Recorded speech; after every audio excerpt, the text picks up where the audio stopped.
संबंध। अब आत्म संयम योग रूप यज्ञ का वर्णन करते हैं। सर्वाणीन्द्रिय कर्माणि प्राण कर्माणि चापरे आत्म संयम योगाग्नौ जुह्वति ज्ञान दीपिते। दूसरे योगी जन इंद्रियों की संपूर्ण क्रियाओं को और प्राणों की समस्त क्रियाओं को ज्ञान से प्रकाशित आत्म संयम योग रूप अग्नि में हवन किया करते हैं। प्रश्न, यह आत्म संयम योग किस योग का वाचक है और उसके साथ अग्नि शब्द का समास किस लिए किया गया है तथा ज्ञान दीपिते विशेषण का क्या भाव है? उत्तर, यह आत्म संयम योग समाधि योग का वाचक है।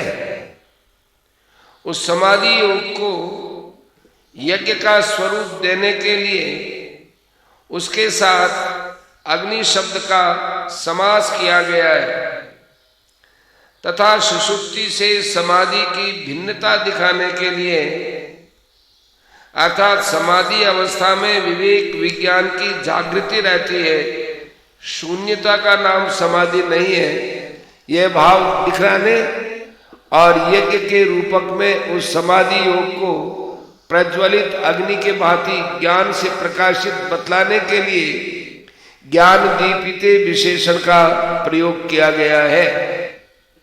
प्रश्न, उपर्युक्त समाधि योग का स्वरूप क्या है तथा उसमें इंद्रियों की संपूर्ण क्रियाओं को और प्राणों की संपूर्ण क्रियाओं को हवन करना क्या है?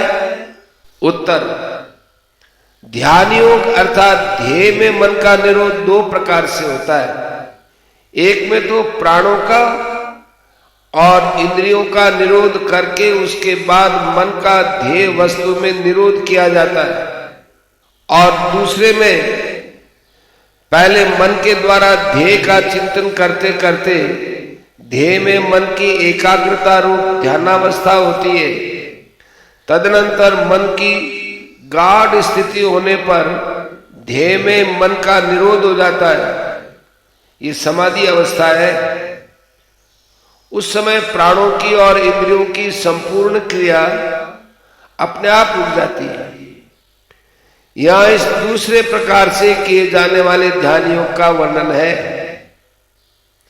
इसलिए परमात्मा के सगुण साकार या निर्गुण निराकार किसी भी रूप में अपनी अपनी मान्यता और भावना के अनुसार विधि पूर्वक मन का निरोध कर देना ही समाधि योग का स्वरूप है।